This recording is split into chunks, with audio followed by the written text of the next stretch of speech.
In the quiet corners of our busy lives, we can carve out a sanctuary of simple, intentional comforts.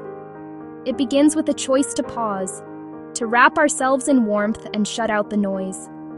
Here, with a warm drink in hand, we can reconnect with ourselves, turning inward to find a gentle anchor in the present moment. Gratitude is a powerful form of mindfulness. The simple act of putting pen to paper transforms fleeting thoughts into tangible affirmations. Each word is a small anchor, a recognition of light.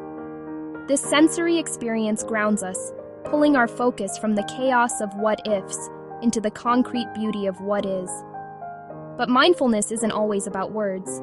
Sometimes it's surrendering to color and form, letting intuition guide our hand. There are no rules, no expectations. Just the simple, meditative rhythm of coloring. The mind, once racing, begins to quiet, focusing only on the line and the gradual blossoming of the pattern. It's a creative release, a way to process emotions without having to name them. And sometimes, this quiet escape is a joy best shared.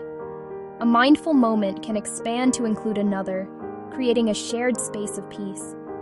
The simple act of coloring side by side builds a bond that doesn't require conversation.